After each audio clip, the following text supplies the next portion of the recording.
ঐক্যমঞ্চ ডিব্ৰুগড় উদ্যোগত অসম ফুটবল সন্থাৰ তত্বাৱধানত ডিব্ৰুগড় জিলা ক্ৰীড়া সন্থাৰ সহযোগিতাত প্ৰথম বাৰ্ষিক সদৌ অসম ভিত্তিত আমন্ত্ৰণমূলক চলন্ত বীৰাংগন ট্ৰফিক মহিলা ফুটবল প্ৰতিযোগিতা ডিব্ৰুগড় চকিডিঙি খেলপথাৰত আয়োজন কৰা হৈছে। ইয়াত 5 দিনকে হ'ব, 2, 3, 4, 5 আৰু 6 তাৰিখে হ'ব। আজি প্ৰথম খেলৰ এই আৰম্ভণিত মই ভাবোঁ যে এইটো এটা সঁচাকৈ মহিলাসকলৰ কাৰণে এটা সুন্দৰ পৰিৱেশ হৈছে আৰু ইয়াত আপোনাৰ যিখিনি অনুশীলন কৰোঁতে আমি যিখিনি দেখিছিলোঁ এটা অতি সুন্দৰ ল'ৰাই যেনেকৈ ফুটবল খেলে ঠিক তেনেকৈ ছোৱালীখিনিয়ে খেলাৰ এটা পৰিৱেশ সৃষ্টি হৈছে। মই ভাবোঁ যে এইখিনিয়ে আগন্তুক দিনত খেলাৰ ক্ষেত্ৰত যথেষ্ট ভাল হ'ব আৰু মই ভাবোঁ যে খেলাৰ যি পৰিৱেশ এই পৰিৱেশটো আমাৰ ডিব্ৰুগড়ত যথেষ্টখিনি আহিছে। আমাৰ এইখিনিত ইয়াত আমাৰ লাইট টাইট লগোৱা ব্যৱস্থা যিখিনি আমাৰ মাননীয় মুখ্যমন্ত্ৰী ডক্টৰ হিমন্ত বিশ্ব শৰ্মা ডাঙৰীয়াই কৰি দিলে তাৰ ফলতে আমাৰ যথেষ্ট ভাল হৈছে আৰু ইয়াত 8টা টিমে হয়। আজি আমি জাতীয় জনগোষ্ঠীয় ঐক্য মঞ্চৰ আৰু ডিব্ৰুগড় ক্ৰীড়া সন্থাৰ সহযোগত আৰু আমাৰ অসম ফুটবল সন্থাৰ তত্বাৱধানত আমি আজি শুভাৰম্ভ কৰিছোঁ।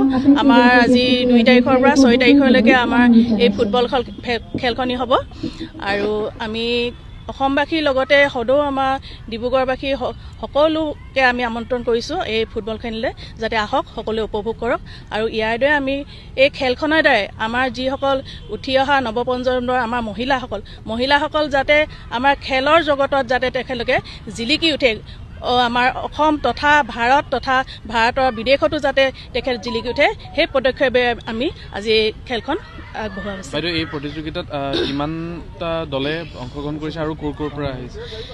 আমাৰ ইয়াত 8টা দলে জইন কৰিছে, আৰু গুৱাহাটী টীম আহিছে, আমাৰ যোৰহাট টীম, তাৰপিছত দুলীয়াজান, মাঘেৰিটা, এনেকৈ 8টা টীম আহিছে। ডিব্ৰুগড় আছে, টিমনা, মধুটিং। ধন্যবাদ। আমাৰ মৰমৰ আটাইতকৈ আপোনালোকক আমাৰ মিডিয়া, আমাৰ ককাইদেউহঁতক আৰু আমাৰ বাই ভনী আহিছে সকলোকে ধন্যবাদ জনাইছোঁ। আৰু আজি জাতীয় জনগোষ্ঠী ঐক্য মঞ্চৰ তৰফৰ হৈ আমি যি বীৰাংগনা মহিলা ফুটবল খেলখন আজি প্ৰথম বাৰ্ষিক আমি অনুষ্ঠিত কৰিব লৈছোঁ ডিব্ৰুগড় চকিডিং ফিল্ডত।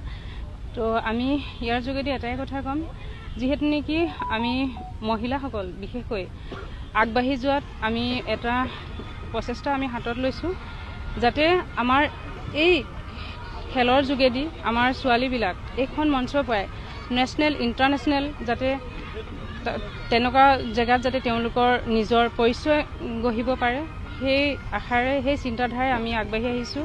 আৰু আমি লগতে ডিব্ৰুগড়বাসী আৰু আমাৰ সদৌ অসমবাসীৰ পৰা আমি সহায় সহযোগ বিচাৰিছোঁ। আৰু আহক ডিব্ৰুগড়বাসী ৰাইজক আমি অনুৰোধ জনাইছোঁ, আহক তেওঁলোকে আমাৰ এই খেলখনি যিকোনো খবৰৰ বাবে যোগাযোগ কৰক আমাৰ এই নম্বৰত 9181 307 221।